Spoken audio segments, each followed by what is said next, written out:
तो आम last class रे देखिलु प्रत्नतात्विक उपादान गुड़िक विषय। वर्तमान आम जदि कथा हवा साहित्यिक उपादान बा लिटरेसी सोर्स। साहित्यिक उपादान माने होची सिंपल लैंग्वेज रे आम जदि जानबा बेले लिखित भाव में जेनटा आमर वर्तमान समय रे आमे ताके पाइछु। हुए तो सेटा कोनोसी राजार लिपि हेथिबो, हुए तो कोनोसी वैदेशिक परिव्रजंकर लिपि हेथिबो।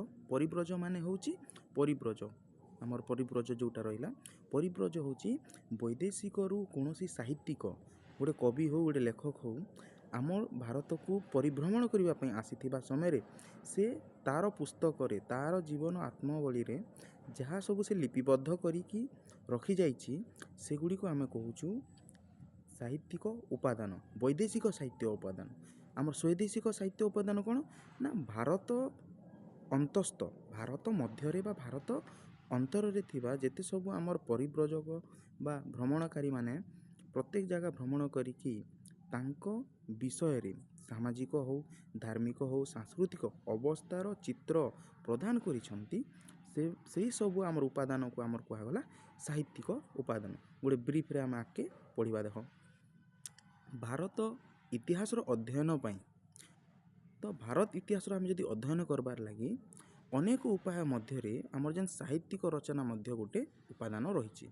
एगुड़िक भारतर विभिन्न समयर राजनीतिक सामाजिक धार्मिक और सांस्कृतिक व्यवस्था को चित्र प्रदान करिथाए।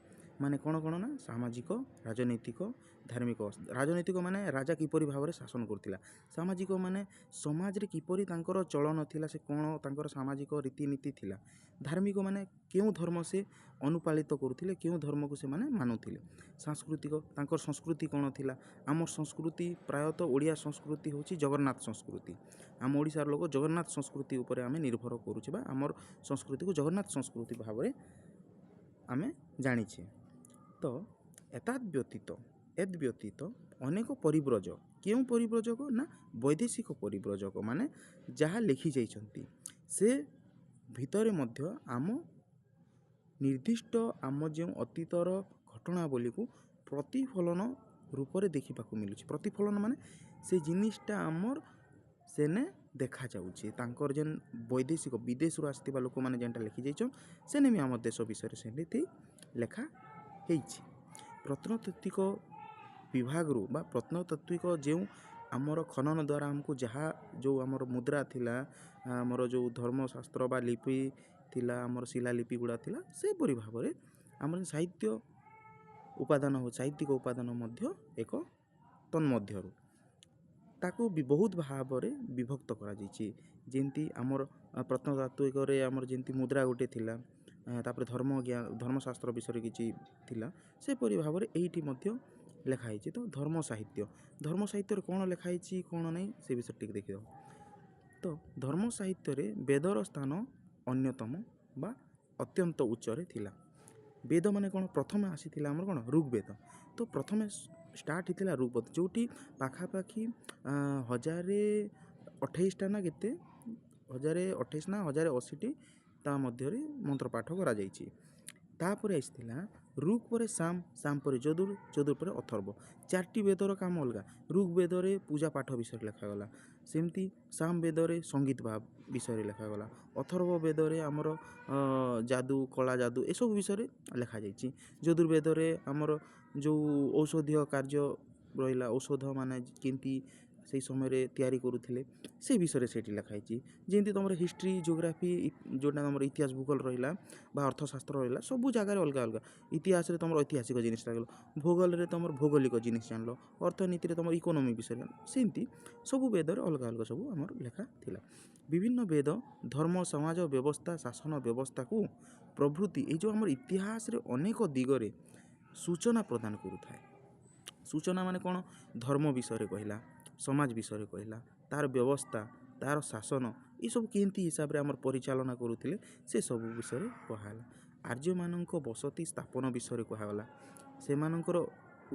सेमानकर उद्भव किपरि हेतिला ମାନେ ଆର୍ଯ୍ୟମାନେ କେମିତି ଭାରତରେ ଆସିଥିଲେ, ଭାରତରେ ତାଙ୍କର ଭୂମିକାଟା କ'ଣ ଥିଲା, ସମାଜରେ ନାରୀର ସ୍ଥାନ କେମିତି ଥିଲା, ନାରୀମାନଙ୍କୁ ଆମର ପଢ଼ିବା ପାଇଁ ତାଙ୍କର ଏଲାଉ ଥିଲା ନା ନାହିଁ, ଧର୍ମଶାସ୍ତ୍ର କରିବା ପାଇଁ, ପୂଜା ପାଠ କରିବା ପାଇଁ।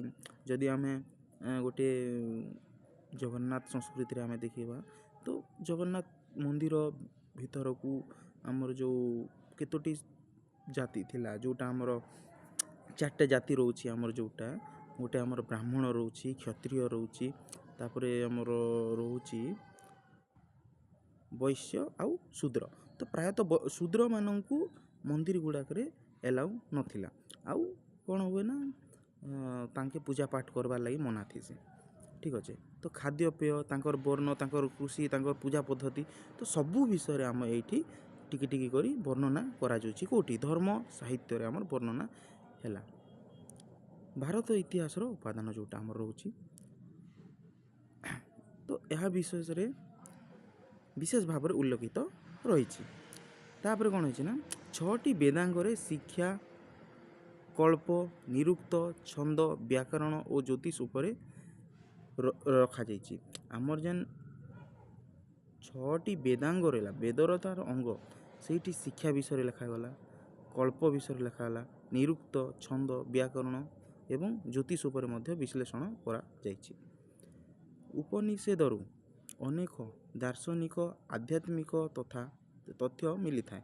ମାନେ ଆମର ଆଧ୍ୟାତ୍ମିକ ଯେଉଁ ଆଧ୍ୟାତ୍ମିକ ଆମର କାର୍ଯ୍ୟକଳାପ ରହିଲା, ଭଗବାନ ପ୍ରତି ଆମର ମନୋଭାବ ଦୃଢ଼ ରହିବା, ଭଗବାନଙ୍କ ପ୍ରତି ଆମର ପ୍ରେମ ଭାବ ରହିବା, ମନୁଷ୍ୟ ପ୍ରତି ପ୍ରେମ ଭାବ ରହିବା, ସତ୍କର୍ମ ସତ୍ ମାର୍ଗରେ ଆମେ ଯେଉଁଟା ରହୁଛେ, ତ ଏଇଟାକୁ ସବୁ ଆମର ଦାର୍ଶନିକ ବା ଆଧ୍ୟାତ୍ମିକ ମାର୍ଗ କୁହାଗଲା। ବୈଦେଶିକ ସାହିତ୍ୟରେ ଏହି 3ଗୋଟି ସୂତ୍ର ରହିଛି। ନା 3ଗୋଟି ସୂତ୍ର କ'ଣ କ'ଣ? ସେଗୁଡ଼ିକ ହେଉଛି କଳ୍ପସୂତ, ଗୃହସୂତ, ଧର୍ମସୂତ। କଳ୍ପସୂତ, ଗୃହସୂତ ଆଉ ଧର୍ମସୂତ କ'ଣ ଆମେ ତ ଆମର ଯେଉଁ କଳ୍ପସୂତ ସୂତ୍ର ଯେଉଁଟା ରହିଲା, କଳ୍ପସୂତ୍ର ମାନେ ଆମର ଯେନ୍ ଆମର ଯେଉଁଟା ଦିଆଯାଇଛି କେଉଁଟା ବେଦ ହିସାବରେ, ଆମର ବେଦରେ ଯାହା ସବୁ ଆମର ଲିପିବଦ୍ଧ ଅଛି, ତାର ଯେଉଁ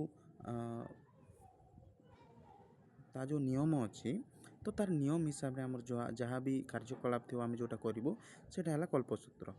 ତାପରେ ଗୃହସୂତ୍ର ମାନେ ଗୃହଜନିତ, ଘରଜନିତ କାମ ହେଲା, ଗୃହ ପ୍ରତିଷ୍ଠା ହେଲା, ତମର ଘରେ ଆମେ ପୂଜା ପାଠ କଲେ, କୌଣସି ଗ୍ରହ ଶାନ୍ତି ପୂଜା ହେଲା, କୌଣସି ପ୍ରକାର ନାମକରଣ ହେଲା, ବିବାହ ହେଲା, ଏସବୁ ଆମର ଗୃହସୂତ୍ର। ଧର୍ମସୂତ୍ର ମାନେ ତୁମେ ଯେଉଁ ସମାଜରେ ରହୁଛ, ସେ ସମାଜରେ କେଉଁ ଧର୍ମକୁ ମାନି ଚାଲୁଛନ୍ତି, ତା'ର ନୀତି ନିୟମ, ସମାଜରେ କେଉଁ ନୀତି ସମସ୍ତେ ଅନୁଗ୍ରହଣ କରୁଛନ୍ତି, ତ ତାହାକୁ ଆମେ ଯଦି ସେଇ ବିବରଣୀକୁ ଆମେ ଯେଉଁ ନୀତିଦିନିଆ ଆମର କାର୍ଯ୍ୟରେ ଆମେ ତାହାକୁ ମାନି ଚାଲି ଆସୁଛେ, ସେଇଟା ଆମର ହେଲା ଧର୍ମସୂତ୍ର। ତ 2ଟି ମହାକାବ୍ୟ ଯଥା ରାମାୟଣ ଓ ମହାଭାରତ, ସମସ୍ତେ ଆମେ ଜାଣିଛେ ଯେ ମହାଭାରତ ଆଉ ରାମାୟଣ ବହୁତ ପୁରାତନ ଆଉ ବହୁତ ଆମର ହିନ୍ଦୁ ଜାତି ପାଇଁ ଇମ୍ପୋର୍ଟାଣ୍ଟ। ହିନ୍ଦୁ ଧର୍ମରେ ରାମାୟଣର ରଚୟିତା ହେଲେ ମହର୍ଷି ବାଲ୍ମୀକି। ତ ମହର୍ଷି ବାଲ୍ମୀକି କିଏ? ନା ରାମାୟଣ ଲେଖିଥିଲେ। ରାମାୟଣରେ କିଏ ଅଛନ୍ତି? ପ୍ରଭୁ ଶ୍ରୀରାମଚନ୍ଦ୍ର ଏବଂ ସୀତା, ଆଉ ରାବଣଙ୍କ ବଧ ହେଇଥିଲା, କେମିତି ଗୋଟେ ଧର୍ମର ଆମର ପୁନଃସ୍ଥାପନ ହେଇଥିଲା, ସେ ବିଷୟରେ ଆମର ଲେଖା ହେଇଛି। ସେମିତି ମହାଭାରତରେ ଆମର 2 କୂଳ ମଧ୍ୟରେ ଯୁଦ୍ଧ ହେଇଥିଲା, କୌରବ ପାଣ୍ଡବ ମଧ୍ୟରେ ଯୁଦ୍ଧ ହେଇଥିଲା, ସେହି ବିଷୟରେ ସେଇଟା ଲେଖା ଅଛି। ତ ସେ ଶ୍ଲୋକ ମାଧ୍ୟମରେ ତତ୍କାଳୀନ ସମାଜର ନୈତିକ ଚିନ୍ତାଧାରା, ସାମାଜିକ ବ୍ୟବସ୍ଥା ଓ ରାଜନୈତିକ ବ୍ୟବସ୍ଥା ବିଷୟରେ ଆମର ଆଲୋକପାତ କରିଛନ୍ତି। ତ ସେ ସମୟରେ ରାଜନୈତିକ ଚିନ୍ତାଧାରା କାଣା ଥିଲା, ଲୋକମାନେ କାଣା ଭାବୁଥିଲେ, ଲୋକମାନଙ୍କର ସମାଜରେ କାଣା ସବୁ ହେଉଥିଲା, ସେସବୁ ବିଷୟରେ ସେ ସମୟରେ କଥାଟା ସେଇଠି ଆମର ବର୍ଣ୍ଣନା ହିସାବରେ ଆମର ଅଛି। ତାଙ୍କର ଯେନ୍ ଆମର ନୈତିକ ଚିନ୍ତାଧାରା ହେଲା ଆଉ ସାମାଜିକ ବ୍ୟବସ୍ଥା ହେଲା, ଏସବୁ ବିଷୟରେ ସେ ସମୟଟା ଆମର ଆଲୋକପାତ ହେଇଛି, ମାନେ ବିଶ୍ଳେଷଣ ଭାବରେ, ବିଶେଷ ଭାବରେ ସେଇଟା ବର୍ଣ୍ଣନା ହେଇକରି ଅଛି। ନା କ'ଣ ଅଛି? ରାମଚନ୍ଦ୍ର ବନବାସ ଗଲେ, ଆମେ ଯେଉଁଟା ଜାଣୁଛେ ରାମାୟଣ 7 କାଣ୍ଡ ରାମାୟଣରେ ଆମର କ'ଣ କ'ଣ ଅଛି, ସେସବୁ ବିଷୟରେ ଆମର ଅଛି।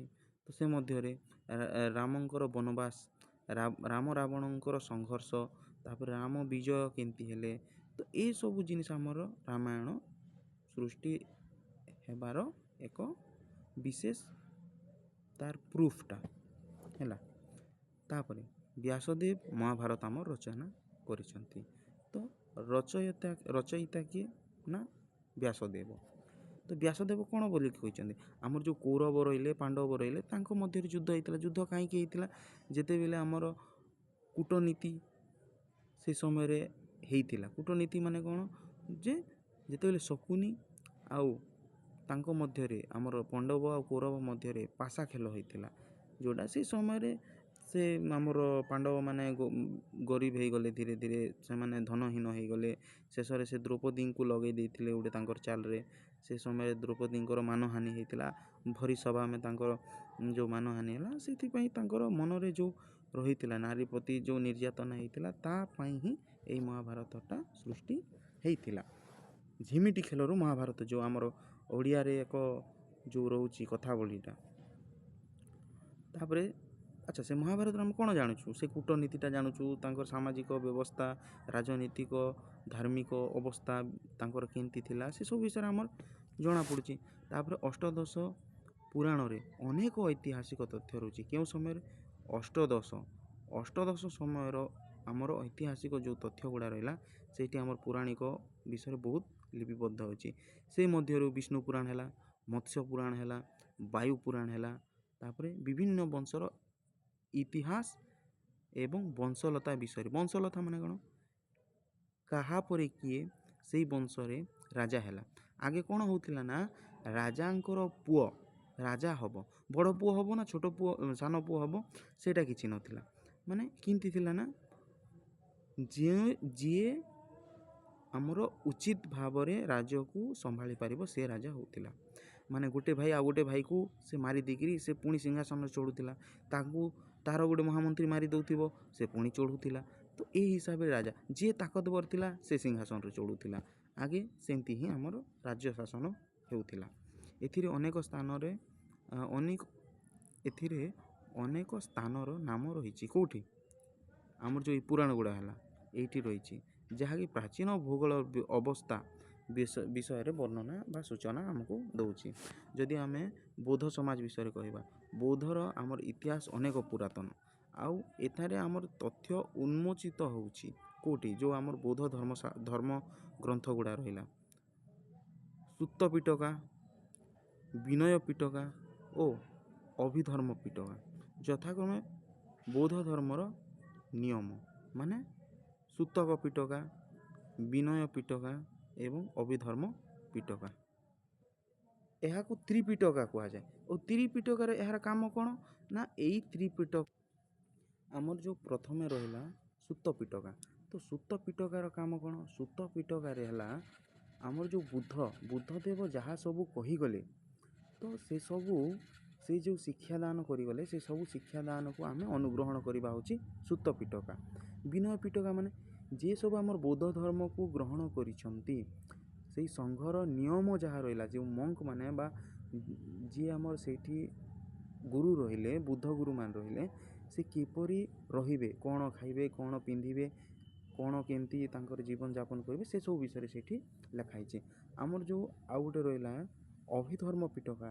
ତ ଅଭିଧର୍ମ ପିଟକାରେ କ'ଣ ଅଛି, ତାଙ୍କର ଯେଉଁ ଆତ୍ମଜୀବନୀ, ତାଙ୍କର ଯେଉଁ ଚିନ୍ତାଧାରା, କାହାର, ବୁଦ୍ଧିଜିମ୍ ବା ବୁଦ୍ଧ ଧର୍ମ ବିଷୟରେ ଯେଉଁମାନେ ବର୍ଣ୍ଣନା କରି ଯାଇଛନ୍ତି, ତାଙ୍କର ଚିନ୍ତାଧାରା ବିଷୟରେ ସେଇଠି ବର୍ଣ୍ଣନା କରାଯାଇଅଛି।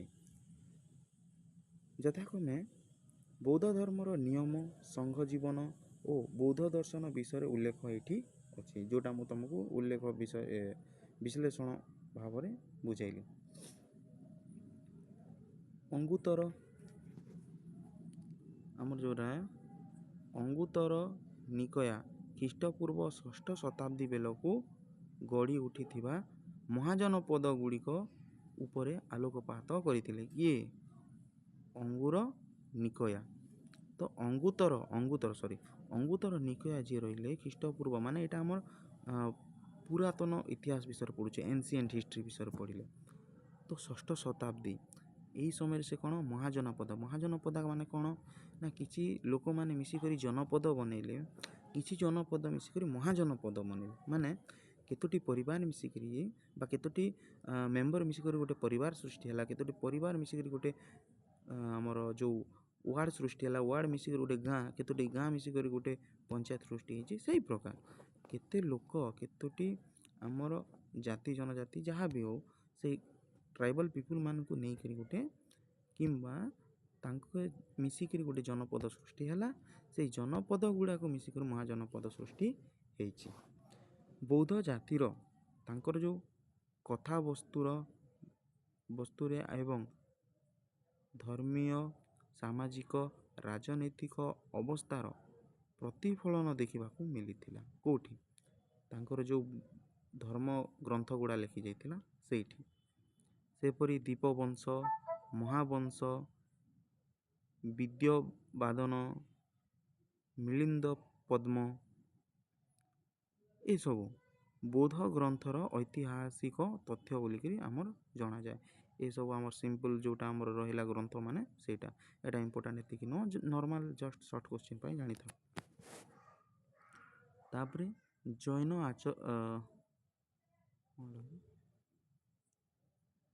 ଆଚରଙ୍ଗ ସୂତ୍ର। ତ ଜୈନ ଆଚରଙ୍ଗ ଯେଉଁ ସୂତ୍ର ରହିଲା, କଳ୍ପସୂତ୍ର ରହିଲା, ଅଙ୍ଗ ଉପାଙ୍ଗ ରହିଲା, ହେମାଚନ୍ଦ୍ରଙ୍କ ଦ୍ୱାରା ଲିଖିତ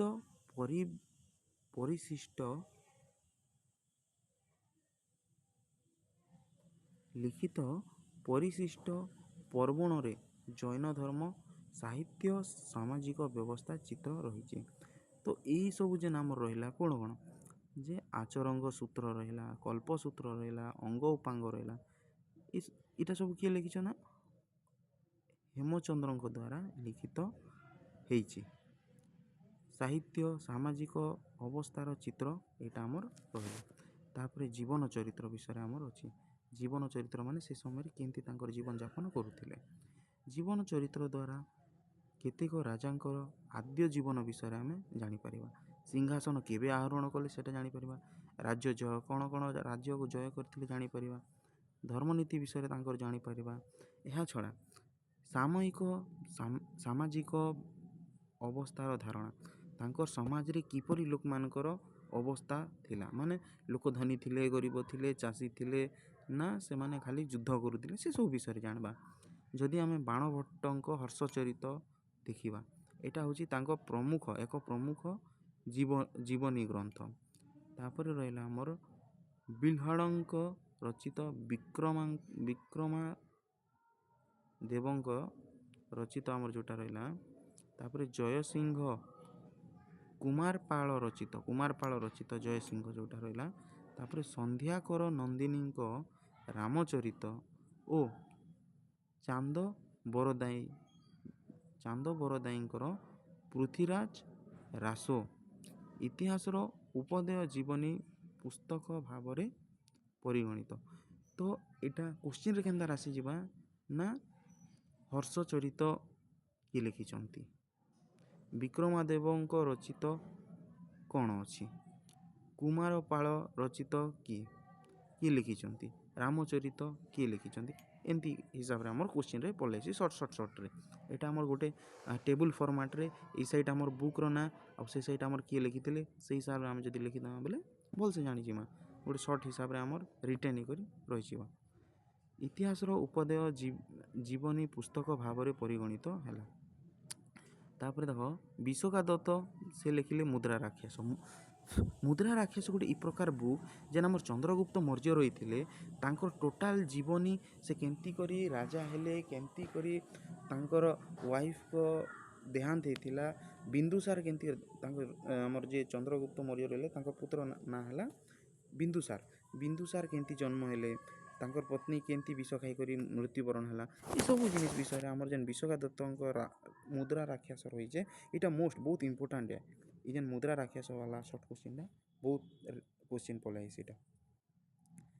ତାଙ୍କ ଦ୍ୱାରା ଲିଖିତ ଦେବୀ ଚନ୍ଦ୍ରଗୁପ୍ତମ, ଏଇଟା ଗୋଟେ ବି ଆମର ଯେଉଁଟା ଇମ୍ପୋର୍ଟାଣ୍ଟ। ଦେବୀ ଚନ୍ଦ୍ରଗୁପ୍ତମ କିଏ ଲେଖିଥିଲା ବୋଲେ ସେଇଟା ବି ସେ ଆମର ବିଶାଖା ଦତ୍ତ। ଆଉ ଏଇଟା ସବୁ ଦ୍ୱିତୀୟ ଚନ୍ଦ୍ରଗୁପ୍ତଙ୍କ ଇତିହାସ ତଥ୍ୟ ରହିଛି। କେଉଁଠି? ଏଇ ଯେ ଆମର ଦେବୀ ଚନ୍ଦ୍ରଗୁପ୍ତ ରହିଲେ, ଏଇଠାରେ କାହାର ବିଷୟରେ ଲେଖା ହେଲା ନା ଗୁପ୍ତ ବଂଶର ଦ୍ୱିତୀୟ ଚନ୍ଦ୍ରଗୁପ୍ତଙ୍କ ବିଷୟରେ ସେଇଠି ରହିଲା। ତାପରେ ଭାଗପତିଙ୍କ ଗୌଡ଼ ଭାଓ। ତାପରେ ରହିଲା ଆମର ଯେଉଁଟା ଯଶୋବର୍ମନଙ୍କ ବିଷୟରେ ସେଇଟା ଉଲ୍ଲେଖନ କରାକି ରଖାଯାଇଅଛି। ରାଜନୈତିକ ଶାସ୍ତ୍ର ଆମେ ଦେଖମା। ରାଜନୈତିକ ଶାସ୍ତ୍ର ମୋଷ୍ଟ ଇମ୍ପୋର୍ଟାଣ୍ଟ ପଲେଇସି କୌଟିଲ୍ୟଙ୍କ ଅର୍ଥଶାସ୍ତ୍ର। କୌଟିଲ୍ୟ ଅର୍ଥଶାସ୍ତ୍ରରେ କାଣା ଲେଖା ହେଇଛି ନା ଗୋଟେ ରାଜ୍ୟକେ କେମିତି କରି ଶାସନ କରାଯାଇସି ସେସବୁ ବିଷୟରେ ଲେଖାଯାଇଛି। ଆଉ ଏଇ ଅର୍ଥଶାସ୍ତ୍ରକେ ନେଇକରି ସବୁ ରାଜା ଇ ନିୟମ ପାଳନ କରିଥିଲେ। ଯେମିତି ଆମର ପଲିଟିର ଆମର ଯେତେ ବି ଧାରା ହେଲା, ଯେତେ ଆର୍ଟିକିଲ୍ ହେଲା, ଆମର ଯେତେ ସବୁ ଆମର ବିଭାଗ ଭାଗ ରହିଲା, ଆମର ଯେତେ ସବୁ ରହୁଛି ଆର୍ଟିକିଲ୍, ସେସବୁକେ ନେଇକରି ଆମେ ଆମର ଗଣତାନ୍ତ୍ରିକ ରାଷ୍ଟ୍ର ଭାବରେ ଆମେ ଶାସିତ ହେଉଛୁ। ତ ଆମର ସେ ଯେନ୍ ଆମର କନଷ୍ଟିଟ୍ୟୁସନ୍ ଯେନ୍ ରହିଲା ବା ସମ୍ବିଧାନ ଯେଉଁଟା ରହିଲା, ସେ ସମ୍ବିଧାନ ହିସାବରେ ଆମର ଭାରତ ଯେନ୍ତା ଚଲୁଛେ ସେନ୍ତା ସେ ସମୟରେ ରାଜାମାନେ କାଣା ହେଉଥିଲେ ନା ଏଇ ଯେନ୍ କୌଟିଲ୍ୟ ତାଙ୍କର ଅର୍ଥଶାସ୍ତ୍ର ଯେନ୍ ରହିଲା ସେ ସବୁକେ ନେଇକରି ସେ ନିଜର ଶାସନ ବ୍ୟବସ୍ଥା ଚଲି ଆସୁଥିଲା। ତାପରେ ଏହାର 15 ଗୋଟି ଅଧିକରଣ ରହିଛି। କାହାର? ଅର୍ଥଶାସ୍ତ୍ରର। ରାଜ୍ୟର ଶାସନ ବ୍ୟବସ୍ଥା, ପଡ଼ୋଶୀ ରାଜ୍ୟମାନଙ୍କ ସମ୍ପର୍କ କେମିତି ଥିଲା, ଯୁଦ୍ଧର ନାନା ପ୍ରକାର ଆଇନ ବିଷୟରେ ସେଇଠି ବର୍ଣ୍ଣନା ହେଇଛି। ଆଉ କ'ଣ ନା ଚନ୍ଦ୍ରଗୁପ୍ତ ମୌର୍ଯ୍ୟଙ୍କର ଶାସନ ପଦ୍ଧତି କେମିତି ଥିଲା, ଅର୍ଥନୈତିକ ବ୍ୟବସ୍ଥା କେମିତି ଥିଲା, ସେ କେମିତିକା ଶାସନ କରୁଥିଲେ, ତାଙ୍କ ସମୟରେ ଅର୍ଥନୈତିକ ବ୍ୟବସ୍ଥା କାଣା ଥିଲା, ତାଙ୍କର ଇକୋନୋମି କାଣା ଥିଲା। ଅର୍ଥନୈତିକ ବ୍ୟବସ୍ଥା ବେଲେ ଆମେ କାଣା ବୁଝୁଛୁ ଯେ ଲୋକମାନେ କେତେ ସୁଦୃଢ଼ ଥିଲେ, ତାଙ୍କର ପାଖରେ ଏଜୁକେସନ୍ କେତେ ଥିଲା, ତାଙ୍କର ଯେନ୍ ଲିଟରେସି ରେଟ୍ ଥିଲା ସେଟା କେତେ ଥିଲା, ମାନେ ଏଜୁକେସନ୍ କେନ୍ ହିସାବରେ ତାଙ୍କର ନେଥିଲା, ସେମାନେ କିପରି ଭାବରେ ତାଙ୍କର ଜୀବନଯାପନ କରୁଥିଲେ, ତାଙ୍କର ଜୀବନ ଶୈଳୀଟା କେତେ ଉନ୍ନତମାନର ଥିଲା, ଏଇସବୁକେ ନେଇକରି ଆମର ଅର୍ଥନୈତିକ ବ୍ୟବସ୍ଥା କୁହାଯାଇସି। ମନୁସ୍ମୃତି, ନାରଦ ସ୍ମୃତି, ତାପରେ କମୋଣ୍ଡଙ୍କ ନୀତିସାର, ପାଣିନିଙ୍କ ଅଷ୍ଟାଧ୍ୟାୟୀ, ପତଞ୍ଜଳିଙ୍କ ମହାଭାଷ୍ୟ, ଏସବୁ ଜିନିଷରେ ଆମର ବିଭିନ୍ନ ପ୍ରକାର ବିବରଣୀ ମିଳୁଛି। ଏଇଟା ଯେତେ ସବୁ ଆମର ରହିଲା ମନୁସ୍ମୃତି, ନାରଦ ସ୍ମୃତି, ତାପରେ ପାଣିନିଙ୍କର ଅଷ୍ଟାଧ୍ୟାୟ ଆଉ ମହାଭାଷ୍ୟ ପତଞ୍ଜଳିର, ଏଇଟା ସବୁ ଇମ୍ପୋର୍ଟାଣ୍ଟ ଜିନିଷ, ଏଇଟା ନୋଟ୍ ଡାଉନ୍ କରି ପକାବ। ଇତିବୃତ୍ତ। ଇତିବୃତ୍ତ ବୋଲେ କାଣା ଜାନ୍ମା ନା ରାଜତରଙ୍ଗିଣୀ ଏକ ମୁଖ୍ୟ ଇତିବୃତ୍ତ। ଏହା କାଶ୍ମୀର ନିବାସୀ କଲ୍ଲଣଙ୍କ ଦ୍ୱାରା ଦ୍ୱାଦଶ ଶତାବ୍ଦୀରେ ରଚିତ ହେଇଥିଲା। କିଏ ରଚନା କରିଥିଲେ ଏଇ ଜିନିଷଟା ନା ଦ୍ୱାଦଶ ଶତାବ୍ଦୀରେ କିଏ କଲ୍ଲଣ ଏଟାକୁ ଲେଖିଥିଲେ। ଏଥିରେ କାଶ୍ମୀର ଇତିହାସର ତଥ୍ୟ ମିଳିଥାଏ। କୀର୍ତ୍ତିକୁମୁଦିନୀ ନେପାଳର ଇତିହାସ ଉପରେ ଆଲୋକପାତ କରିଛନ୍ତି। କୀର୍ତ୍ତିକୁମୁଦିନୀ କାହାର ଇତିହାସ? ନେପାଳର ଇତିହାସ।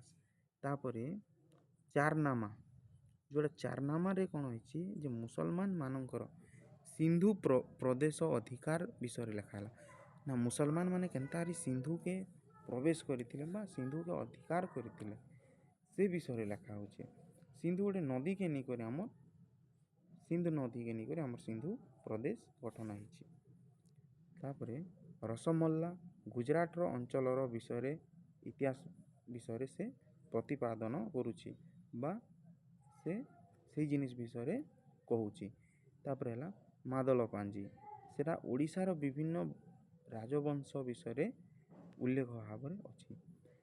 ଆମେ ଯଦି ସାଂସ୍କୃତିକ ସାହିତ୍ୟ ବିଷୟରେ ଦେଖମା, କାଳିଦାସ ହେଲା, କାଳିଦାସ ସଂସ୍କୃତ ସାହିତ୍ୟକୁ ସମୃଦ୍ଧ କରିଛନ୍ତି। ମାନେ ସଂସ୍କୃତ ଯଦି କୋଶ୍ଚିନ୍ ଆସିଯିବା ଯେ ସଂସ୍କୃତ ସାହିତ୍ୟକୁ କିଏ ସମୃଦ୍ଧ କରିଛନ୍ତି, ମାନେ ସେଇଟା ହେଇଯିବ ଆମର ନିହାତି ଭାବରେ କାଳିଦାସ।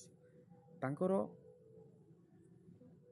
ଅନବଦ୍ୟ ଗ୍ରନ୍ଥ ଗୁଡ଼ିକ ହେଉଛି ମାନେ ଇଟାକେ ଛାଡ଼ିକରି ଆଉ ମାନେ ଅଛେ ଇମ୍ପୋର୍ଟାଣ୍ଟ ଯେନ୍ଟା ରଘୁବଂଶମ ହେଲା, ମାଲବାଗ୍ନି ମିତ୍ରମ ହେଲା, କୁମାର ସମ୍ଭବମ ହେଲା, ଅଭିଜ୍ଞାନମ ଶକୁନ୍ତଲମ, ତାପରେ ଏସବୁ ବୃହତ୍ ସଂହିତା, ଜ୍ୟୋତିଷ ଶାସ୍ତ୍ର, ଏସବୁ ବିଷୟରେ ମଧ୍ୟ ଆମର ଜଣାଯାଏ ଯେ ଏଇଟା ସବୁ ଆମର କାଳିଦାସର। ଏଇସବୁରୁ ଆମର ଅତୀତ ବା ଆମର ଐତିହାସିକ ବିବରଣୀ ଆମକୁ ଏଇସବୁ ଜିନିଷରୁ ଜାଣି ହୁଏ। ତାପରେ ଦଣ୍ଡିଙ୍କର ଯେଉଁଟା ରହିଲା ଦଶକୁମାର ରଚିତ, ଆମର ସିଂହଙ୍କ ଅମରକୋଷ, ବିଷ୍ଣୁ ଶର୍ମାଙ୍କ ପଞ୍ଚତନ୍ତ୍ର, ଏସବୁ ଜିନିଷ ଆମର କାଣା ସାଂସ୍କୃତିକ ସାହିତ୍ୟ ତତ୍ତ୍ୱ ସାଂସ୍କୃତିକ କାଣା କୁହାଗଲା କାହିଁଥିଲାଗି ଏଇସବୁ ଜିନିଷରେ ଆମର ଲାଙ୍ଗୁଏଜଟା ବ୍ୟବହାର ହେଲା ସାଂସ୍କୃତ, ସେଥିର୍ଲାଗି ଆମର ସଂସ୍କୃତ ସାହିତ୍ୟ ଏଠାକୁ ଦିଆଗଲା। ତାପରେ ବୈଜ୍ଞାନିକ ଦୃଷ୍ଟିକୋଣରୁ ସେହି ସମୟରେ ବୈଜ୍ଞାନିକ ମାନେ କାଣା ସୂର୍ଯ୍ୟଙ୍କ ବିଷୟରେ ପାଠ କରୁଥିଲେ, ଆମର ଔଷଧୀୟ ଗୁଣ ବିଷୟରେ ପାଠ କରୁଥିଲେ। ଏସବୁ ହେଲା ବୈଜ୍ଞାନିକ। ଏବେ ଯେନ୍ତା ଆମର ରିସର୍ଚ୍ଚ ସେଣ୍ଟର ମାନେ ରହିଲା, ଯେନ୍ଟାକି ନାସା ରହିଲା, ଇସ୍ରୋ ରହିଲା, ଏମାନେ କାଣା କରୁଛନ୍, ଏମାନେ ଆମର ଦେଶ ବାହାର ମାନେ ଆମର ପୃଥିବୀ ବାହାର ଘଟଣା ବୋଲିକି ସେମାନେ ଦେଖୁଛନ୍। ଆଉ ଯେନ୍ ଆମର ମେଡ଼ିକାଲ ଲାଇନ୍ରେ ରହିଲା MBBS ଡକ୍ଟର ମାନେ ହେଲା, ଏମାନେ କାଣା କରୁଛନ୍, ଯେନ୍ ଆମର ମେଡ଼ିକାଲ ରିସର୍ଚ୍ଚ ରହିଲେ, ମେଡ଼ିକାଲ ରିସର୍ଚ୍ଚ ଉପରେ ସେମାନେ ଧ୍ୟାନ ଦେଉଛନ୍। ତ ଆର୍ଯ୍ୟଭଟ୍ଟ ସୂର୍ଯ୍ୟ ସିଦ୍ଧାନ୍ତ, ତାପରେ ଆର୍ଯ୍ୟଭଟ୍ଟିୟମ୍ ସେ ରହିଲେ, ଚରକ ସଂହିତା।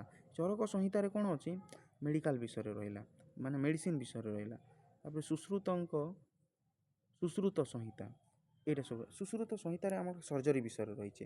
ଯେତେ ସବୁ ଆମର ଡକ୍ଟରମାନେ ଆମର କଟିଂ କରି ଯେନ୍ ଆମର ସର୍ଜରୀ ମାନେ କରାଯାଉଛେ, ସେସବୁ ଆମର ରହୁଛେ ସୁଶ୍ରୁତ ସଂହିତା। ବୈଦେଶିକ ବିବରଣୀ ମାନେ କାଣା, ବିଦେଶର ବିବରଣୀ ଆମେ ଯାହା ସବୁ ପାଉଛୁ ସେଇଟା ଆମର ବୈଦେଶିକ ବିବରଣୀ ରହୁଛେ। ଯେନ୍ତା ଭାରତକୁ ବିଭିନ୍ନ ପରିବ୍ରଜକ ବିଭିନ୍ନ ସମୟରେ ଆସୁଛନ୍ତି, ଆସିଲା ଦ୍ୱାରା ସେମାନେ କାଣା ହେଉଛେ ନା ସେମାନଙ୍କ ମଧ୍ୟରୁ କେତେକ ଭାରତ ବିଷୟରେ କିଛି ଅବସ୍ଥାନ କରି ଭାରତର ଧର୍ମ, ରାଜନୈତିକ ଏବଂ ସମାଜକୁ ଲକ୍ଷ୍ୟ କରିଛନ୍ତି।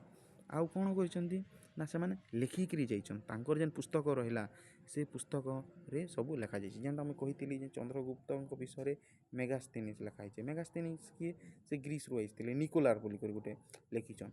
ତ ସେ ବାହାରୁ ଲୋକ ଆସିଛନ୍, କିନ୍ତୁ ସେ ଆମର ଭାରତର ଗୋଟେ ରାଜାର ଶାସନ ଭାର, ତାର ସାମ୍ରାଜ୍ୟରେ ହେଉଥିବା ସାମାଜିକ କର୍ତ୍ତବ୍ୟ, ତାର ଧାର୍ମିକ ସଂସ୍ଥା ବା ସାମାଜିକ ବା ସାଂସ୍କୃତିକ କାର୍ଯ୍ୟକ୍ରମ ବିଷୟରେ ସେ ବର୍ଣ୍ଣନା ଯେହେତୁ କରିଛନ୍ତି, ତ ଏଇଟା ମାନେ ଆମର ଲାଗି ଇମ୍ପୋର୍ଟାଣ୍ଟ, ଆମର ଭାରତର ଇତିହାସକୁ ଲେଖବାର ଲାଗି ଏଇଟା ସବୁ ଆମର ଇମ୍ପୋର୍ଟାଣ୍ଟ ହେଇଯାଇସି।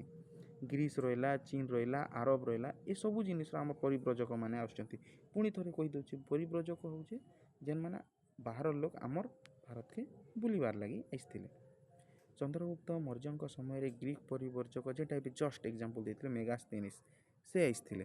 ମେଗାସ୍ଥିନିସ୍ ଆସିଥିଲେ ଯେନ୍ଟା ସେ ସେଲ୍ୟୁକସ୍ ନିକୋଲାର ପଠେଇଥିଲେ, ତାଙ୍କର ରାଷ୍ଟ୍ରଦୂତଙ୍କ ହିସାବରେ ସେ ଆସିଥିଲେ ପରିବ୍ରଜକ ମେଗାସ୍ଥିନିସ୍।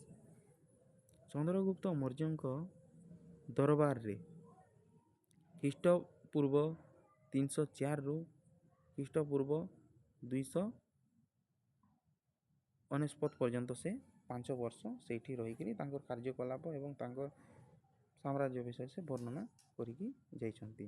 ତାଙ୍କ ଲିଖିତ ଯେନ୍ଟା ରହିଲା ଇଣ୍ଡିକା, ସେ ସମୟରେ ବିଷୟରେ ଲେଖାଯାଇଛି। ଇଣ୍ଡିକାରେ ସବୁ ତାଙ୍କର ବହି ଅଛି। କାହାର ବହି? ମେଗାସ୍ଥିନିସ୍ ଯେନ୍ଟା ଲେଖି ଯାଇଛନ୍ ସେଟା ହେଲା ଇଣ୍ଡିକା ବୁକ୍। ତ ସେଇଠି ସେ ତାହା ଲେଖା ହେଇକରି ବର୍ଣ୍ଣନା କରିକରି ରଖିଛନ୍ତି। ଏଥିରେ ସାମାଜିକ ଶ୍ରେଣୀ ବ୍ୟବସ୍ଥା, ପାଟଳୀପୁତ୍ର ବର୍ଣ୍ଣନା, ଏସବୁ ବିଷୟରେ ସେଇଠି ରହିଛି। ମାନେ ପାଟଳୀପୁତ୍ର ତଥା ଆମର ଯେନ୍ ସମାଜର କେଉଁ ଶ୍ରେଣୀର ଲୋକ କେଉଁ କାର୍ଯ୍ୟ କରୁଥିଲେ, କେଉଁ କାର୍ଯ୍ୟରେ ସେ ଲିପିବଦ୍ଧ ରହୁଥିଲେ, ସେସବୁ ମଧ୍ୟ ସେଇଠି ବର୍ଣ୍ଣନା କରାଯାଇଛି। ତାପରେ ଶାସନ ପଦ୍ଧତି, ଶାସନ କିପରି ଭାବରେ ହେଉଥିଲା ସେଇଟା ଦେଖାଯାଇଛି। କୃଷିକର୍ମ କିପରି ହେଉଥିଲା ସେଇଟା ଦେଖାଯାଇଛି। କର୍ମଚାରୀମାନେ କେମିତି ଜୀବନଯାପନ କରୁଥିଲେ ସେସବୁ ସେଇଠି ଲେଖା ହେଇକରି ଅଛି। ଏକ ଅଜଣା ବ୍ୟକ୍ତିଙ୍କ ଦ୍ୱାରା ଲିଖିତ Periplus of the ଏରିଥିଆନ୍ସି, the Periplus of the ଏରିଥିଆନ୍ସି, ଏଇଟା ଗୋଟେ କିଏ ଲେଖିଛନ୍ ନାଇଁ ଜଣା ପଡ଼ବା, କିନ୍ତୁ ସେଇଠି କାଣା ଲେଖା ହେଇଛି, ବିଭିନ୍ନ ବନ୍ଦର ଯେନ୍ ଆମର ସିପୋର୍ଟ ମନେ ରହିଲା, ଯେମିତିକି ଜାହାଜ ମାନେ ଆସୁଛେ ସେଟା ବନ୍ଦର କୁହାଯାଉଛି। ତାପରେ ବାଣିଜ୍ୟ ଉପରେ ସେଇଠି ଲେଖା ହେଇଛି, ବାଣିଜ୍ୟ କେମିତି କରି ଆମର ଭାରତରେ ବାଣିଜ୍ୟ ସ୍ଥାପନ ହେଲା ସେଇଠି। ଟଲେମିକ୍ ଭୂଗୋଳ, ସାମୁଦ୍ରିକ ବ୍ୟବସାୟରେ ସେ ସୂଚନା ଦେଲେ। କିଏ? ଟଲେମିକ୍ ଭୂଗୋଳ, ତାଙ୍କର ନାଁରେ ହିଁ ଭୂଗୋଳ ଅଛି। ଚୀନ ପରିବ୍ରଜକ, କେତେଟା ଚୀନ ପରିବ୍ରଜକ ଆସିଥିଲେ ଗୁପ୍ତ ସାମ୍ରାଜ୍ୟ ସମୟରେ, ଯେନ୍ତା ବିକ୍ରମାଦିତ୍ୟ ସମୟରେ ଭାରତକୁ ସେ ଆସିଥିଲେ। ପାଟଳୀପୁତ୍ରରେ ସେ ରହିଥିଲେ। ସେ ମୁଖ୍ୟତଃ ବୌଦ୍ଧ ଧର୍ମର ଅବସ୍ଥା ବ୍ୟବସ୍ଥା ବିଷୟରେ ସେ ଆଲୋଚନା କରିଛନ୍ତି। ତାଙ୍କର ଅର୍ଥନୈତିକ ସାମାଜିକ ବ୍ୟବସ୍ଥା ସେଇଠି ଆମର ମିଳୁଛି। କିଏ ନା ଆମର ଚୀନରୁ ଯିଏ ଆସିଥିଲେ, ତାଙ୍କର କାହାର ସମୟରେ ସେ ଆସିଥିଲେ, ଚୀନରୁ ଆସିଥିଲେ, ସେ ହେଲା ଆମର ବିକ୍ରମାଦିତ୍ୟ ଆମର ଗୁପ୍ତ ସାମ୍ରାଜ୍ୟ ସମୟରେ ଗୁପ୍ତ ଯୁଗର ସମ୍ରାଟ ଯେନ୍ଟା ଗୁପ୍ତ ଡାଇନେଷ୍ଟି ଯେତେବେଳେ ଥିଲେ ଭାରତକୁ ଆସିଥିବା ପରିବ୍ରଜକଙ୍କ ମଧ୍ୟରେ ହୁଏନ୍ ସାଂ ବିବରଣୀ ଅତ୍ୟନ୍ତ ଗୁରୁତ୍ୱପୂର୍ଣ୍ଣ। ହୁଏନ୍ ସାଂ ଯାହା ଦେଇ ଯାଇଛନ୍ ସେଟା ବହୁତ ଇମ୍ପୋର୍ଟାଣ୍ଟ ବୋଲିକିରି ଆମର ଭାରତର ଇତିହାସ ତତ୍ତ୍ୱିକ ବୈଜ୍ଞାନିକ ମାନେ ସେଟାକୁ ମାନି ନେଇଛନ୍। ଚୀନରୁ ଭାରତକୁ ହର୍ଷବର୍ଦ୍ଧନ ଯେଉଁ ରାଜା ଥିଲେ ସେଇ ସମୟରେ ସେ ଆସିଥିଲେ। କିଏ? ଯେନ୍ ଆମର ହୁଏନ୍ ସାଂ, ଆମର ଏ ଯେଉଁ ହୁଏନ୍ ସାଂ ଯିଏ ଅଛନ୍ତି ସେ ଆସିଥିଲେ କାହାର ସମୟରେ? ହର୍ଷବର୍ଦ୍ଧନ। କୋଶ୍ଚିନ୍ ଏନ୍ତା ହିସାବରେ ପଡ଼୍ସି ଯେ ହୁଏନ୍ ସାଂ କାହା ସମୟରେ ଯାଇଥିଲେ ବା ହର୍ଷବର୍ଦ୍ଧନଙ୍କ ସମୟରେ କେଉଁ ବୈଦେଶିକ ପରିବ୍ରଜକ ଆସିଥିଲେ? କାହାର ସମୟରେ? ଆମର ହର୍ଷବର୍ଦ୍ଧନ ଟାଇମ୍ରେ କିଏ ଆସିଥିଲା ବା ହୁଏନ୍ ସାଂ କାହା ଟାଇମ୍ରେ ସେ ଯାଇଥିଲେ? ସେ ଭାରତର ପ୍ରାୟ ଖ୍ରୀଷ୍ଟାବ୍ଦ 626ରୁ ଖ୍ରୀଷ୍ଟାବ୍ଦ 644 ପର୍ଯ୍ୟନ୍ତ ରହିଥିଲେ। ସେ ସମୟ ମଧ୍ୟରେ ସେ ବହୁତ ସ୍ଥାନକୁ ଭ୍ରମଣ କରିଥିଲେ ଏବଂ ସେ ମଧ୍ୟ ଖ୍ରୀଷ୍ଟାବ୍ଦ ବା 639ରେ ଓଡ଼ିଶାକୁ ମଧ୍ୟ ସେ ପରିଭ୍ରମଣ କରିବା ସମୟରେ ଆସିଥିଲେ ଏବଂ ଓଡ଼ିଶାର ବିଭିନ୍ନ ଭାଗ ଯଥା ଓଡ୍ର, କଙ୍ଗୋଦ, କଳିଙ୍ଗ ଭୌଗୋଳିକ ଅବସ୍ଥା, ଧାର୍ମିକ ବିକାଶ ବର୍ଣ୍ଣନା କରିଯାଇଛନ୍ତି। ସେତେବେଳେ ଓଡ଼ିଶା ଗୋଟେ ନଥିଲା ବା ଓଡ଼ିଶାର ଆମେ ଯେଉଁ ଜିଲ୍ଲାମାନେ ଏବେ ଦେଖୁଛେ ସେମିତି ନେଇଥାଏ। ଓଡ୍ର ବୋଲି କରିଥିଲା, କଙ୍ଗୋଦ ବୋଲି କରିଥିଲା, କଳିଙ୍ଗ ବୋଲି କରିଥିଲା। ଆମେ ଯେହେତୁ ଜାଣିଛୁ ଯେ କଳିଙ୍ଗ, ଉତ୍କଳ ଏସବୁ ଆମର ଓଡ଼ିଶାର ପୁରାତନ ନାମ। ସେ ସମୟରେ ସେ ଆସିଥିଲେ ଆମର ଭୌଗୋଳିକ ଅବସ୍ଥା ଦେଖିଥିଲେ। ଭୌଗୋଳିକ ଅବସ୍ଥା ବେଲେ କାଣା? କେନ୍ ଜାଗାରେ ପାହାଡ଼ ପର୍ବତ ଦେଖାଯାଉଛି, କେନ୍ ଜାଗାରେ ନଦୀ ଦେଖାଯାଉଛି, କେନ୍ ଜାଗାରେ ଆମର କିଛି ସମୁଦ୍ରର ପାଟ ଦେଖାଯାଉଛି, ଏଇସବୁ ହେଲା ଭୌଗୋଳିକ ଅବସ୍ଥା। ଧାର୍ମିକ ବିକାଶ ମାନେ କେନ୍ କେନ୍ ଧର୍ମ ମାନେ ବିକାଶ ହେଉଥିଲା ଯେନ୍ଟାକି ମୁଁ ଆଗରୁ କହିସାରିଛେ ଆମର ସଂସ୍କୃତି ଜଗନ୍ନାଥ ସଂସ୍କୃତି ଉପରେ ନିର୍ଭର ବା ସେଇଥିରୁ ହିଁ ଆମର ଉତ୍ପତ୍ତି ଲାଭ କରିଛି। ସିୟୁକି ଏକ ଅମୂଲ୍ୟ ଗ୍ରନ୍ଥ, ତାଙ୍କର ଲେଖା। କାହାର ଲେଖା? ଯେନ୍ ଏବେ ଆମେ ପଢ଼ି ଆସୁଛୁ କାହାର ବିଷୟରେ? ଆମର ଯେନ୍ ହୁଏନ୍ ସାଂ, ତ ତାଙ୍କର ଗୋଟେ ଅମୂଲ୍ୟ ଗ୍ରନ୍ଥ ଏଇଟା। ଚୀନରୁ ଆସିଥିବା ଅନ୍ୟ ଏକ ପରିବ୍ରଜକ ହେଉଛନ୍ତି ଇତ୍ ସିଂ। ସେ ଆସିଥିଲେ 7ମ ଶତାବ୍ଦୀ ବେଳକୁ ଆସିଥିଲେ। ସେ କ'ଣ କରିଥିଲେ ନା ବୌଦ୍ଧ ଧର୍ମର ଅବସ୍ଥା ବିଷୟରେ ବର୍ଣ୍ଣନା କରିଛନ୍ତି। କାହାର ଅବସ୍ଥା?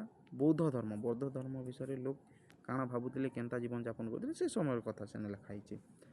ତ 712ରେ ଖ୍ରୀଷ୍ଟାବ୍ଦ 712 ଦେଖ ଖ୍ରୀଷ୍ଟପୂର୍ବ ବୋଇଲେ ଆମର ଯେନ୍ ଯୀଶୁଖ୍ରୀଷ୍ଟ ଜନ୍ମ ହେବା ଆଗରୁ, ଖ୍ରୀଷ୍ଟାବ୍ଦ ଯୀଶୁଖ୍ରୀଷ୍ଟ ଜନ୍ମ ହେବା ପରେ ସେଟା ଏଇଟା ଗୋଟେ ଜିନିଷ କନଫ୍ୟୁଜ୍ ନେଇ ହେବାର୍ ଲାଗି କହିଦେଉଛି। ଖାଲି ଆରବ ମାନେ ଯେନ୍ ଆମର ଆରବ ରହିଲା, ଆରବିୟନ୍ ମାନେ ଆରବ ସାଗରର ଏରିଆର ଲୋକ ଆରବ ମାନେ ସିନ୍ଧୁ ପ୍ରଦେଶକୁ ଆକ୍ରମଣ କରିଥିଲେ।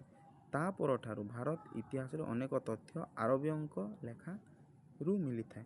ଯଦି ଗୋଟେ ଲୋକ ଆମର ଭାରତକେ ଆସିଲା ଆଉ ସେ ଆକ୍ରମଣ କଲା, ଜିତିଗଲା, ମାନେ ତାର ଜାଗା ତାର ବହିରେ ସେ ଲେଖବା କି ମୁଁ ଭାରତକୁ ଯାଇଥିଲି, ମୁଁ ଆକ୍ରମଣ କରିଥିଲି, ଅମକା ରାଜାକୁ ହରାଇଥିଲି ଆଉ ସେ ରାଜା ମୋର ଅଧୀନରେ ହେଇଥିଲା, ଅଧୀନସ୍ଥ ହେଇଥିଲା ବୋଲିକି ସେ ନିହାତି ଭାବରେ ବର୍ଣ୍ଣନା କରବା। ଆଉ ସେନୁ ଆମକୁ ଲାଭ ହେଉଛି କି ଆମେ ଜାଣିପାରୁଛୁ ସେ ଜିନିଷଟା।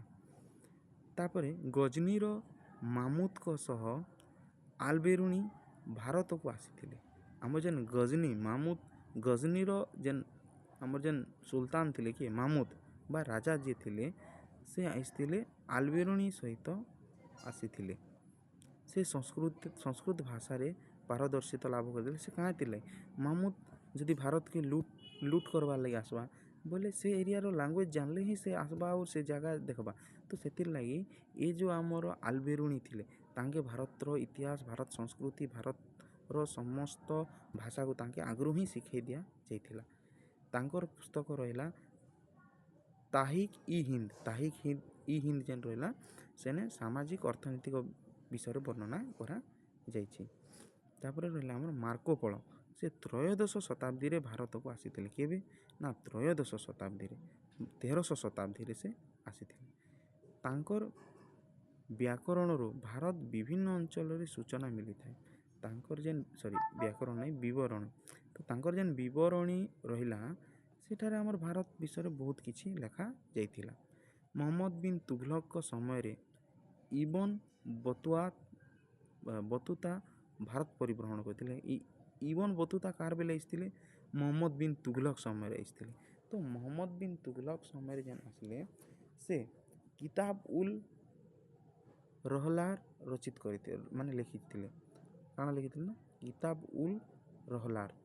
ଏଇଟା ଛୋଟ ଜିନିଷ ମାନେ ଯେନ୍ଟାକି ତମକୁ ବାର ବାର ଲେଖବାକେ ପଡ଼ବା ମନେ ରଖବାକେ ପଡ଼ବା ଯେ ଏଇଟା କିଏ ଲେଖିଥିଲେ। ସର୍ଟ କ୍ୱେଶ୍ଚିନ୍ରେ ଆସିଲା ତ ଅପସନ୍ରେ ଥିଲେ ସେଟା ଆମକୁ ହୁଏତ ଆମର ମାଇଣ୍ଡରେ ଷ୍ଟ୍ରାଇକ୍ କରିଗଲେ ଆମେ ଜାଣିଯିବା। କିନ୍ତୁ ଯଦି ଆମେ 2 ମାର୍କିଆ 4 ମାର୍କିଆରେ ଲେଖିଲେ ଏଇଟା ଆମକେ ଟିକେ ଇମ୍ପୋର୍ଟାଣ୍ଟ ଯେନ୍ଟା ଲେଖବାକେ ପଡ଼ବା ବା ମନେ ରଖବାକେ ପଡ଼ବା। ତାଙ୍କର ବିବରଣୀ ସବୁ ଦିଆଯାଇଥିଲା। ମଧ୍ୟଯୁଗୀୟ ଇତିହାସରେ ଅଧ୍ୟୟନ ସହାୟକ ହୋଇଥାଏ। ଆମର ଯେନ୍ ମେଡ଼ିଭାଲ ହିଷ୍ଟ୍ରି ଆମେ ପଢ଼ୁଛେ ବା ଯେନ୍ ରାଜାମାନଙ୍କର ଯୁଦ୍ଧ କାଳ ସମୟର କଥା ଆକବର ହେଲା ବୀରବଲ ହେଲା ହୁମାୟୁଁ ହେଲା ଏଇ ସମୟର କଥା ଏଇଟା। ସେପରି ଅବଦୁଲ ରଜକ ତାଙ୍କର ବିବରଣୀରେ ବିଜୟନଗର ବିଷୟରେ ସେ ଲେଖିଛନ୍ତି। ତ ଆମର ଯେନ୍ କିଏ ଅବଦୁଲ ରଜକ ରହିଲେ ସେ ବିଜୟନଗର ସାମ୍ରାଜ୍ୟ ବିଷୟରେ ଲେଖିଛନ୍ତି। ଫାର୍ଷ୍ଟ ଇୟରରେ ହୁଏତ ତମେ ପଢ଼ିଥିବ ବିଜୟନଗର ସାମ୍ରାଜ୍ୟ ବିଷୟରେ। ତ ସେ ବିଷୟରେ ସେ ଲେଖିଛନ୍ତି। ମୋଗଲ ସାମ୍ରାଜ୍ୟ ଜାହାଙ୍ଗୀର ଯେତେବେଳେ ଥିଲେ ଶାସନ କରୁଥିଲେ ସେ ସମୟରେ କ୍ୟାପ୍ଟେନ୍ ହକିନ୍ସ ଓ ସାର୍ ଟମାସ୍ ଭାରତକୁ ଆସିଥିଲେ। ଆଉ ତାଙ୍କର ସେ ଯେନ୍ ବିବରଣୀ ମାନେ ଦେଇଗଲେ ସେଥିରେ ମୋଗଲ ସାମ୍ରାଜ୍ୟ ବିଷୟରେ ଆମର ସେଇଟା ଲେଖା ଯାଇଥିଲା। ଆଉ ଗୋଟେ ଯେନ୍ଟା ରହିଲା ମଧ୍ୟଯୁଗୀୟ ସାହିତ୍ୟ। ମଧ୍ୟଯୁଗୀୟ ସାହିତ୍ୟ ବେଲେ କାଣା ତ ମଧ୍ୟଯୁଗୀୟ ଇତିହାସ ବିଷୟରେ ଆମେ ଯଦି ପଢ଼୍ମା ବେଲେ କାଣା ହଉଛେ ନା ସେ ସମୟରେ ଯେନ୍ ଇତିବୃତ୍ତ ରଚନା ହୋଇଥିଲା। ଇତିବୃତ୍ତ ବେଲେ କିଏ ସେ ସମୟର ରାଜାମାନଙ୍କର ସମୟରେ ରଚନା କିଏ କିଏ ମାନେ କରିଥିଲେ। ଯେନ୍ତା ଆମେ ଗୋଟେ ଏକ୍ଜାମ୍ପଲ୍ ହିସାବରେ ନେବି ନାମା ବୋଲେ ତାବକତ ଇ ମିସିରିର ରଚୟିତା ଥିଲେ ମୋନହାଜ ଅଜ ସିରିଜ। ହୁଏତ ଏଇ ନାଁ ମାନେ ଆମକେ ମନେ ରଖବାକୁ ପଡ଼ବା କିନ୍ତୁ ବହୁତ କଷ୍ଟ ବି ଏ ବାକି ବାର ବାର ଏଇସବୁ ଜିନିଷ ଲେଖବାକୁ ପଡ଼ବା। ଯେନ୍ତାକି ଇନେ ଇ ଯେନ୍ ଆମର ପେସେଜ ରହିଲା ଏତ୍କି ପେସେଜରେ କିଛି ନାଇଁ ନା ଖାଲି କିଏ କାଣା ଲେଖିଥିଲେ ସେତ୍କି ଇମ୍ପୋର୍ଟାଣ୍ଟ ଅଛେ। ଗୋଟେ ଆମେ ବକ୍ସ ବନେଇମା ବକ୍ସ ବେଲେ କେନ୍ ପ୍ରକାର ବକ୍ସ ବନେଇମା ନା ବକ୍ସ ଆମେ ଯଦି ବନଉଛେ ଆମର ଇ ପ୍ରକାର ଗୋଟେ ଆମର ବକ୍ସ ବନଲା। ବକ୍ସରେ ଗୋଟେ ସାଇଡ୍ କେନ୍ ରାଜା ସମୟରେ ମାନେ କିଏ ବୁକ୍ର ନା ବୁକ୍ର ଆମେ ଲେଖନୁ ଆଉ ଗୋଟେ ରାଇଟର କିଏ ତ ଗୋଟେ ଆଡ଼େ ବୁକ୍ ଲେଖଲ ଗୋଟେ ଆଡ଼େ ରାଇଟର କିଏ ଇ ହିସାବରେ ଲେଖିଲେ ଆମକେ ଏଇଟା ମନେ ରହିଯିବା। ଇଥିରେ ଆଉ କିଛି ବେଶୀ ନାଇଁ ନା ଯେନ୍ଟାକି ଆମର ନେଇ ବୁଝି ହେବା ଏନ୍ତା କିଛି ନାଇଁ ନା ମନେ ରଖବା ଜିନିଷ ହିଁ ବିଷୟରେ ଅଛେ। ଯେନ୍ଟାକି ଆମର ଘୋରୀ ମହମ୍ମଦ ଘୋରୀ ଏଇଟା ଗୋଟେ ବ୍ୟକ୍ତି ଥିଲେ ଯେନ୍କି ଭାରତକେ ବହୁତ ଥର ଆକ୍ରମଣ କରିଥିଲେ ପ୍ରାୟ 17 ଥର ଆକ୍ରମଣ କରିଥିଲେ। ତ ତାଙ୍କର ଦ୍ୱାରା ଲିଖିତ ହେଲା ଇ ଫିରୋଜ ସାହି ଏସବୁ ଜିନିଷ ହେଲା ବଲବନ ଖିଲଜି ବଂଶ ବିଷୟରେ ମହମ୍ମଦ ବିନ୍ ତୁଗଲକ ଫିରୋଜ ତୁଗଲକ ଏସବୁ ଶାସନ ବିଷୟରେ ଲେଖା ହେଇଛେ। ଅମୀର ଖୁସରୁ ଯେନ୍ଟା ଆମର ଲେଖିଛନ୍ ସେ ସୂଚନା ଆମର କାଣା କେନ୍ ପୁସ୍ତକରୁ ମିଲୁଛେ। ତ ଏଇଟା ଯେତେ ସବୁ ରହିଲା ଲେଖକ କିଏ ଆଉ ପୁସ୍ତକ କାଣା ଏସବୁ ଜିନିଷ ହିଁ ଇନେ ଅଛେ ବେଶୀ କିଛି ଇନେ ନାଇଁ ନା। ନେକ୍ସଟ ଆମର ଯଦି ଦେଖମା ଅଭିଲେଖାଗାରୀୟ ଉପାଦାନ ନେକ୍ସଟ ଗୋଟେ ଛୋଟ ଭିଡ଼ିଓ କରିକି ଛାଡ଼ିଦେବି ହେଲା। ଆମର ଯେନ୍ଟା ରହିଛେ ଅଭିଲେଖାଗାରୀୟ ଉପାଦାନ ମାନେ ଯେନ୍ଟା ରହିଲା ସେଟା ଗୋଟେ ଆମେ ନେକ୍ସଟ ଛୋଟ ଭିଡ଼ିଓଟେ କରିଦେମା। ଏଇଟା ହେନ୍ତା 40 ମିନିଟ୍ ହେଇଗଲାନ। Thank you.